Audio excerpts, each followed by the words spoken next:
नमस्ते जी।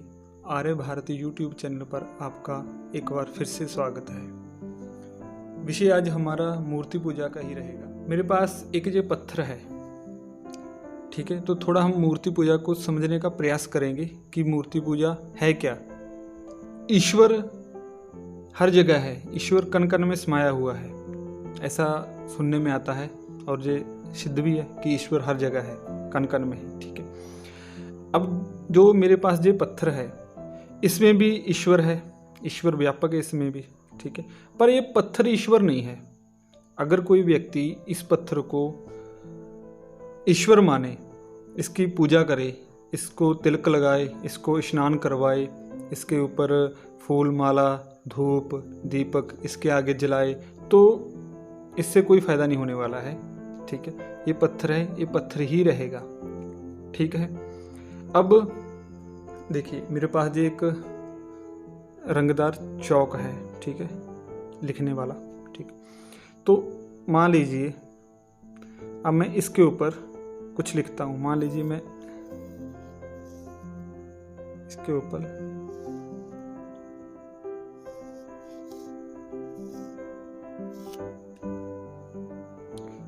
आपको दिखाई दे रहा होगा, मैंने इसके ऊपर राम लिखा, ठीक है। अब इस साधारण पत्थर में राम लिखने से पहले और अब जो राम मैंने लिख दिया है ऊपर, ठीक है। अब इसमें क्या डिफरेंस आया? इसमें कुछ डिफरेंस नहीं आया। ये मेरे पास एक चौक था, कलर, ठीक है, रंग, मैंने रंग के साथ इसके ऊपर राम लिख दिया, ठीक है। अब इसमें अंतर क्या आया? वो अंतर हमारे बुद्धि में है, हमारे सोच में, हमारे विचारों में है। क्या अंतर क्या आया है, ठीक है। अब मैंने इसके ऊपर राम लिखा है, ना तो पत्थर का कोई कलर चेंज हुआ, या इसमें कोई गुण, इसका जो स्वभाव था जो वो कुछ चेंज आया इसमें, ठीक है। ना ही कोई इसने कुछ जो हमारा ये चौक था इसने कुछ किया, ठीक है। हमारे विचारों में है।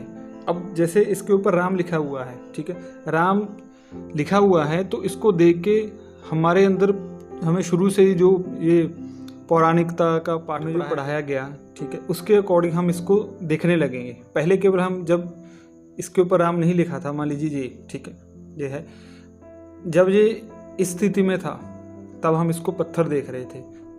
पर अब हमने इसके ऊपर कुछ लिख दिया है, किसी महापुरुष का, ठीक है, नाम लिख दिया है, हमने राम लिख दिया है, ठीक है। तो अब क्या है, अब हमारा देखने का इसको नज़रिया थोड़ा बदल जाएगा कि भगवान का, ईश्वर का नाम लिखा हुआ है। जैसे ये पुराने लोग ये अवतार मानते हैं कि ईश्वर का नाम लिखा है, ये पत्थर अब एक श्रद्धा का विषय बन गया, ठीक है, कि इसके ऊपर राम लिखा, अब इसका रिस्पेक्ट होगी, सब होगा, है ना। इसको जो नहीं करना चाहिए वो भी होगा इसके ऊपर, ठीक है। इसी पत्थर को, जैसा ये आकार है, ठीक है, वैसे तो ये पूरा गोल नहीं है, ठीक है, मान लीजिए ये गोल होता, तो अगर मैं इसको जहाँ पे गोल बना के, ठीक है, इसको ऐसे गाड़ देता तो ये शिवलिंग बन जाता। इसी को हम शिवलिंग का नाम दे देते, ठीक है। अब मान लीजिए, ठीक है, इसको हटा के मैं इसके छेनी हथौड़े से इसको कोई आकृति दे दूं किसी महापुरुष की, या कुछ भी ऐसे, ठीक है, इसकी ऐसे कटिंग कर दूं, तो वो क्या हो जाएगा? तो वो मूर्ति बन जाएगी, वो उसको हम पूजने मानने लग जाएंगे। पर है तो वो पत्थर ही रहेगा, वो पत्थर ही। जो मूर्ति है, जो कुछ भी समाया, वो हमारे विचारों में है। तो जब तक हमारे विचार शुद्ध नहीं होंगे तब तक हम इन चीज़ों में भटकते रहेंगे। ईश्वर सब जगह है, पत्थर में भी है, पर पत्थर ईश्वर नहीं है। अगर हम इसको, पत्थर को हम ईश्वर मान, एक और बात है यहाँ पे जो मैं इसको क्लियर करना चाहता हूँ। अक्सर बोला जाता है कि भाव, ईश्वर हैं वो भाव के भूखे हैं, ठीक है। ईश्वर केवल भाव देखते हैं, सही या गलत वो नहीं देखते। कितनी मतलब घटिया बात है ये जो लोगों ने फैलाई हुई है कि ईश्वर केवल भाव देखते हैं, कि चाहे वो सही भक्त उसका सही कर रहा है, चाहे गलत कर रहा है, उसको उससे कोई मतलब नहीं। अब एक मैंने कहानी भी सुनी थी, कोई शिव जी के मंदिर में गया चोर, तो उसने आसपास देखा तो उसको चुराने के लिए कुछ मिला नहीं वहाँ पे। तो उसने ऊपर देखा तो घंटा लटक रहा था जो ऐसे बजाने वाला होता है। तो उसने क्या किया, आसपास उसको कुछ मिला नहीं, थोड़ा उसका हाइट कम रहा होगा, तो वो जो नीचे शिवलिंग था उसके ऊपर चढ़ गया, घंटा उतारने लगा। इतने में शिव जी प्रकट हो गए वहाँ पे कि तू मेरा बहुत अच्छा भक्त है, कि लोग तो मेरे ऊपर कोई कुछ चढ़ाता है, कोई पैसा चढ़ाता है, कोई जल चढ़ाता है, कोई दूध चढ़ाता है, कोई फल मेवा मिष्ठान पता नहीं क्या क्या चढ़ाता है, और तू मेरा पहला ऐसा भक्त है जिसने अपने आप को ही चढ़ा दिया मेरे ऊपर। ठीक है, तो शिव जी उसके ऊपर बहुत प्रसन्न हुए। अब क्या कहें ऐसे लोगों को जिन्होंने ये, क्या मतलब, कोई पैर सिर की बात है ही नहीं इसमें। क्या शिव जी को ये नहीं पता था कि वो चोरी करने आया है, वो नुकसान करने आया है, वो उसके मन में पाप है? मतलब हद है यार, किसी बात की हद होती है। ठीक है, तो मैं ये बता रहा था, जो ये भाव का ये रट लगा रखे ना पौराणिक लोगों ने। अब ये पत्थर है, पत्थर को मैं ईश्वर मान के, भाव इसमें ईश्वर मान के इसको मैं पूजता रहूँ, इसको नहलाऊँ, इसको क्या क्या मिलेगा मुझे? कुछ नहीं मिलने वाला, कुछ नहीं मिलने वाला। जितने भी ये पत्थर पूजा, इन्होंने मूर्ति पूजा ये फैलाई है, सब अपनी दुकानदारी चलाने के लिए, सब अपना धंधा चलाने के लिए इन्होंने ये। केवल भाव से अगर कुछ होता ना, पानी को हम दूध समझ के पी लेते। मान लीजिए हमारे पास दूध नहीं है, ठीक है, तो हमने क्या किया, पानी लिया, पानी को दूध नहीं था, चाय बनानी थी, अब उसको वापस चाय में डाल दिया। ठीक है, अब उसमें भाव कर रहे हैं कि नहीं दूध डाला गया, क्या वो दूध बन जाएगा? नहीं बनेगा, उसका गुण है। अग्नि में हम जो भी चीज़ डालेंगे, जैसी भी चीज़ डालेंगे, अग्नि का गुण है, अग्नि का कर्म है, उसका धर्म है ये कि उसको जलाना है। वो किसी को भी जलाएगी, चाहे कोई उसमें सिद्ध पुरुष, चाहे कोई महापुरुष हो, चाहे कोई आतंकवादी हो, चाहे कोई चोर हो, चाहे लुटेरा हो, कोई भी हो, नशेड़ी हो, ठीक है, या कोई योगी हो, या कोई संत हो, कोई भी हो, ठीक है, उसको जलाना है, उसका काम ही जलाना है, चाहे कुछ भी हो वो जलाएगी। ठीक है, अब ये जितनी भी किस्से कहानियाँ हैं, इतनी ही बात से अनुमान लगाया जा सकता है कि जहाँ जहाँ ये पढ़ाया जा रहा है, जहाँ जहाँ ये सुनाया जा रहा है कि अग्नि ने वहाँ पे ये नहीं किया, अग्नि उसको जला नहीं सकी, ये नहीं किया, वो नहीं किया, ठीक है, ये सब मिथ्या प्रचार है इनका। ठीक है, बस मेरा टॉपिक यही था आज का समझाने का। ठीक है, कि जो केवल हमारे विचारों में जो झूठी श्रद्धा समाई हुई है ना, ठीक है, इसको जितनी जल्दी हम निकाल देंगे उतना ही हमारे लिए अच्छा है। ये पत्थर है, ये पत्थर ही रहेगा, इसमें कोई अंतर आने वाला नहीं है। ये पहले भी पत्थर था, इसको काट पीट के जो भी मैं इसको कोई एक मूर्ति बना दूं तब भी ये पत्थर ही रहेगा। जो समाया है वो हमारी बुद्धि में समाया हुआ है, हमारे विचारों में समाया हुआ है कि ये मूर्ति है, ये कृष्ण जी की मूर्ति बन गई, ये राम जी की मूर्ति बन गई, ये शिव जी की मूर्ति बन गई। ठीक है, अब इसके ऊपर दूध चढ़ाऊँ, मैं पानी चढ़ाऊँ, पता नहीं क्या क्या चढ़ाऊँ। तो इन सब चीज़ों से हम बाहर जब तक नहीं आएंगे तब तक हमारा भला नहीं हो सकता।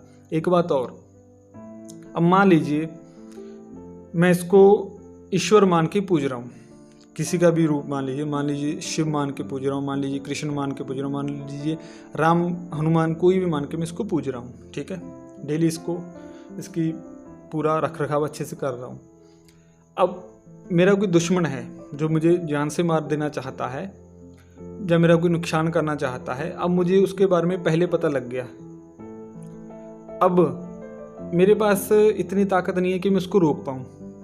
ठीक है, अब इस पत्थर के सामने जिसको मैं भगवान मान के पूज रहा था, ईश्वर मान के पूज रहा था, अब मैं इसके आगे हाथ जोड़ के बैठा हूँ, आंखें बंद करके, कि भगवान मुझे बचा ले, फलाना व्यक्ति मुझे मार डालेगा, मेरा नुकसान कर देगा, आप कुछ करो, आप मेरी रक्षा करो, आप सबकी रक्षा करते, वगैरह वगैरह, जो भी मैं कर सकता हूँ वो करूँगा।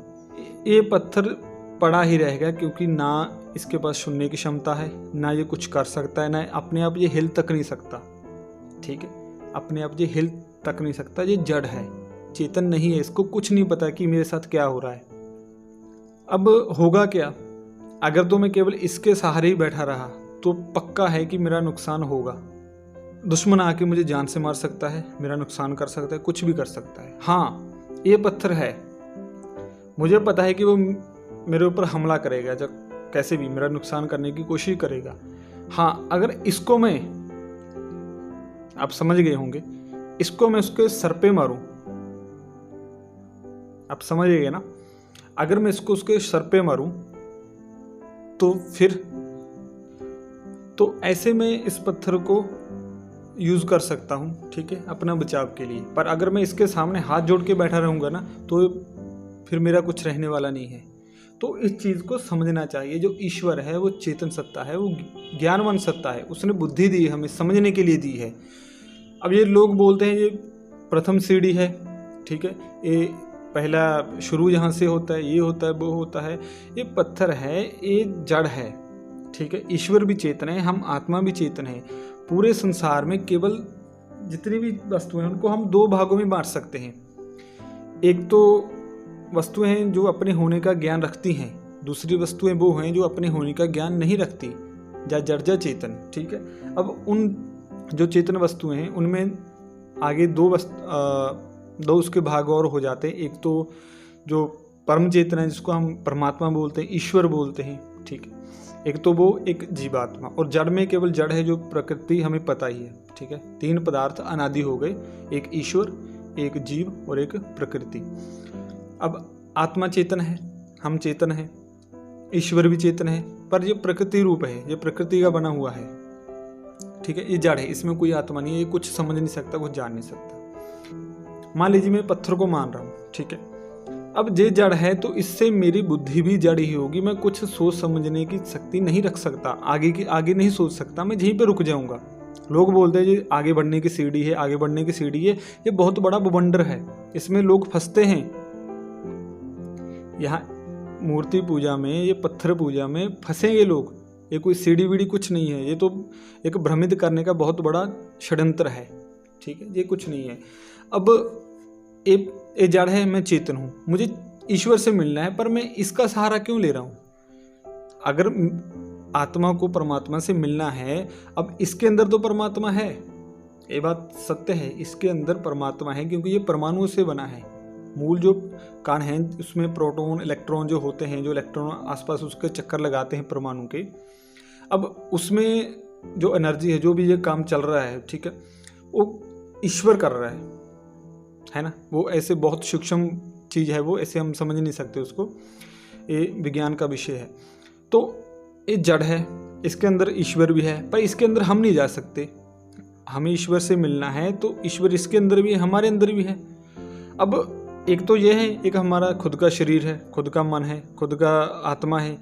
अब मिलने का सबसे आसान रास्ता कहाँ पे है? इस पत्थर पे या हमारे अंदर?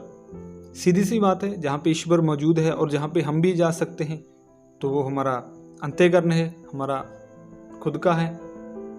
तो इस पत्थर से अपना समय व्यर्थ गंवाने का क्या फ़ायदा क्या है? कोई फ़ायदा नहीं है। तो बस आज का विषय यही था, मैं आपको इसी चीज़ के बारे में समझाना चाहता था, ठीक है। ये पत्थर ही है, पत्थर ही रहेगा, इसको चाहे मैं कैसी कितनी भी सुंदर आकृति दे दूँ, कुछ भी बना दूँ इसका, ये कुछ कर नहीं सकता, ये अपना भला या अपना नुकसान कुछ नहीं समझती, ठीक है। ये पत्थर है, ये जड़ है, ये जड़ ही रहेगा। तो जब तक हम इन सब चीज़ों से नहीं बचेंगे तब तक हम ऐसे ही भटकते रहेंगे। तो ज़्यादा अच्छे से जानकारी चाहिए अगर आपको, तो आप महर्षि दयानंद जी द्वारा रचित अमर ग्रंथ सत्यार्थ प्रकाश अवश्य पढ़ें। सत्य को जानें और असत्य का त्याग करें। आज की वीडियो में इतना ही, मिलते हैं अगली वीडियो में। आशा है आपको जो मैं बताना चाहता था आपको समझ आया होगा। वीडियो भी काफ़ी लंबा हो रहा है। मिलते हैं हम एक नई वीडियो के साथ, तब तक के लिए नमस्ते जी। ओम।